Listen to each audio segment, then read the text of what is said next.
데일 카네기는 카네기 인간관계론이라는 인간관계의 고전이자 스테디셀러 책을 집필했습니다. 카네기 인간관계론에는 첫 만남부터 리더십까지 인간관계 전반에 대한 아주 구체적인 30가지 원칙들이 소개되어 있는데요.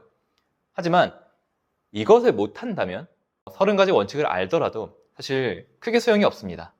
왜냐하면 제대로 그 원칙들을 활용하기 어렵기 때문이죠. 인간관계에 있어서 가장 중요한 것은 감정 관리입니다. 내 감정을 잘 관리하지 못하면 어떤 인간관계 스킬을 배우더라도 소용이 없게 됩니다.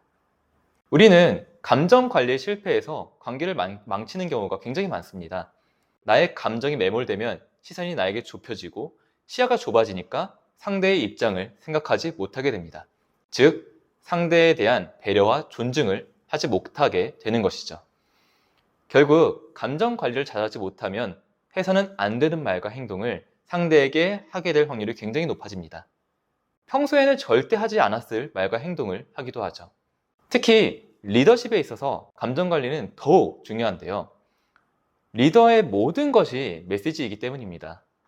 사실 리더의 말뿐만 아니라 리더의 표정과 분위기도 팀원들에게는 하나의 메시지로서 전달이 되죠.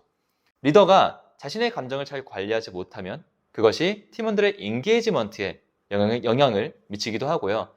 또한 요즘 리더십에 있어서 굉장히 중요한 요소인 심리적 안정감에도 많은 영향을 미칩니다. 그래서 리더는 본인의 감정을 잘 관리하고 미소를 지을 책임이 있다라고 말을 할 수 있죠. 물론 감정을 관리한다는 것은 매우 어려운 일입니다. 감정은 어떤 자극이 나한테 왔을 때 어떻게 보면 자연스럽게 반응을 하게 되는 것이기 때문에 관리하는 게 어려운 것이 사실입니다. 하지만 감정이 일어나는 것과 그것을 표출하는 것은 또 다른 문제입니다. 감정이 일어난 대로 그냥 표출하는 건 사실 미성숙한 어린 시절에나 하는 행동이죠. 우리는 어른이기 때문에 감정을 표출하는 것을 선택할 수 있는 성숙함이 있습니다. 물론 그럼에도 불구하고 인간관계 속에서 또는 대화를 하는 중간에 감정이 격앙되는 것 같다는 느낌이 들 때가 있습니다. 그럴 때면 일단 입을 다무는 것도 하나의 방법입니다. 왜냐하면 감정이 격앙되어 있는 상태에서는 어떤 말이 튀어나올지 모르기 때문이죠. 입을 잠깐 다무는 것만으로도 나의 감정을 바라볼 수 있는 작은 여유가 생기게 됩니다.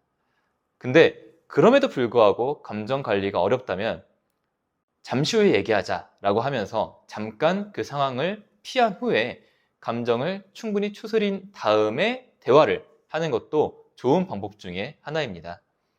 데일 카네기 인간관계 원칙 중에도 이런 원칙이 있습니다. 논쟁에서 최선의 결과를 얻는 유일한 방법은 그것을 피하는 것이다.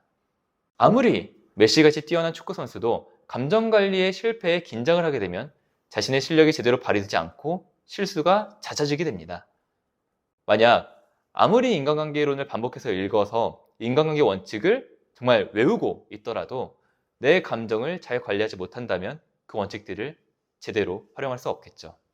오은영 박사는 본인의 저서 오은영의 화해에서 이런 말을 했습니다. 사람은 자기 안에 여러 가지 주머니를 가지고 있습니다. 학습 능력 주머니, 운동신경 주머니, 감정 조절 주머니 등등. 주머니 크기는 사람마다 다르죠. 감정 조절 주머니가 유난히 작은 사람은 자신이 감당하지 못하는 감정들을 누군가에게 마구 난장질하는 것으로 해소합니다. 그 누군가는 항상 가까이 있으면서 함부로 대해도 안전한 약자, 주로 아이가 됩니다. 나와 함께하는 사람들을 위해, 그리고 나의 소중한 사람들을 위해서, 또 나 자신을 위해서 감정 조절 주머니를 키우면 좋겠다 라는 말로 이번 영상을 마무리하도록 하겠습니다. 감사합니다.